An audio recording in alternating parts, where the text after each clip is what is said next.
All right, let's talk about something that hits close to home for so many of us: relaxation. And not just the idea of it, but a real, practical guide to actually doing it. You know, this quote just nails it, doesn't it?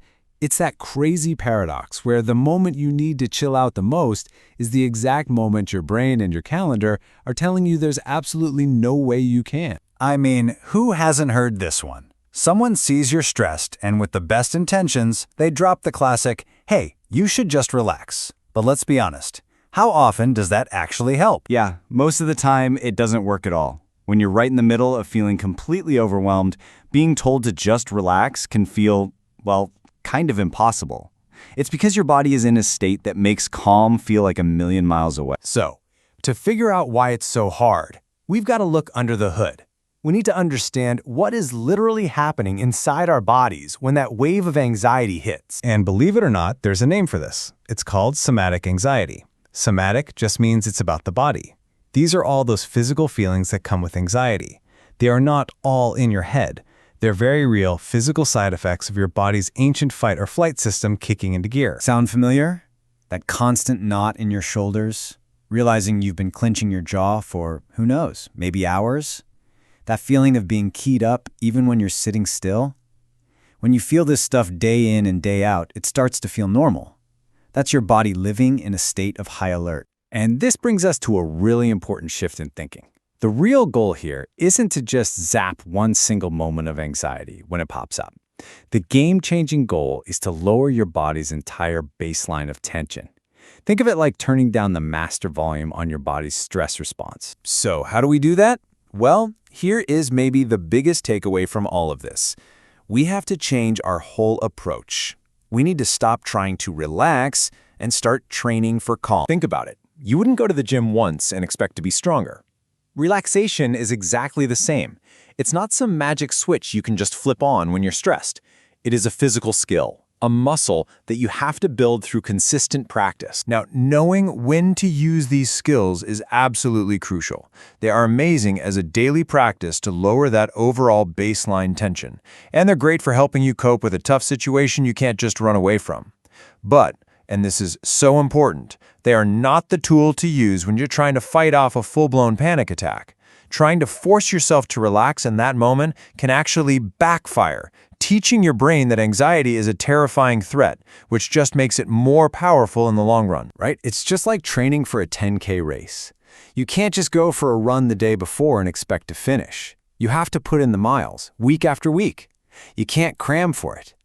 Building your ability to feel calm works the exact same way. It takes practice. Okay, so if we're going to train, we need a workout plan, right?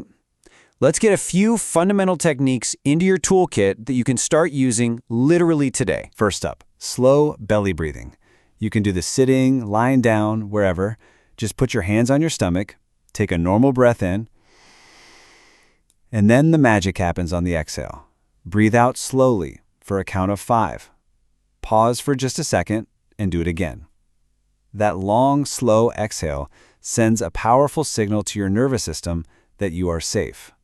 Just 10 minutes of this a day starts building that relaxation muscle. Next up in the toolkit, mindfulness. Now this one is a game changer. The point of mindfulness is not to clear your mind or to stop your thoughts. That's impossible.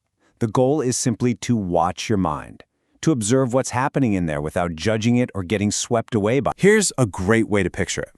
Imagine your mind is this huge open sky, and your thoughts, your worries, those physical feelings, they're just clouds floating by. You don't have to grab them or fight them. You just notice them and watch them pass. Or try this one. Picture yourself in a movie theater. Your thoughts are just the movie playing on the screen. You're in the audience. You can't change the film, but you can choose to just sit back and watch it without jumping into the scene. It's a practice that helps you remember you are not your thoughts. And one more for the kit, progressive muscle relaxation, or PMR. This is where you intentionally tense up a muscle group, say your hands, for a few seconds, and then you completely let it go. By doing this, you start to reteach your body the difference between being tense and being relaxed. A lot of us are so used to carrying tension that we don't even feel it anymore. PMR helps you feel what letting go actually feels like. So now we've got some tools: breathing, mindfulness, PMR. But a toolkit doesn't do any good if you just leave it in the garage. The last, and maybe the most critical part, is building a plan that actually works for you. I love this analogy. Picking a relaxation strategy is like being in the cereal aisle. There are tons of options. There isn't one best cereal. The best one is the one you like and the one you'll actually eat for breakfast. It's the exact same thing here.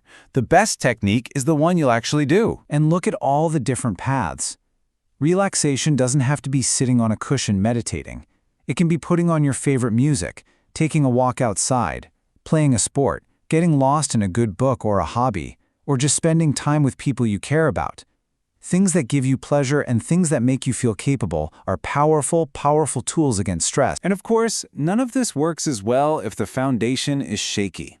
It is so much harder to feel calm if you're exhausted or isolated. So remember, things like sleep, decent food, moving your body, and connecting with your people, those aren't luxuries. They are non-negotiable weapons in your corner. So let's bring it all home with this question. Don't think about fixing everything at once. Just for today, what is one small, totally doable thing you can do to start your training? Maybe it's 5 minutes of that slow breathing. Maybe it's putting on one song and just listening. Whatever it is, start there. That's it. That's how the training begins.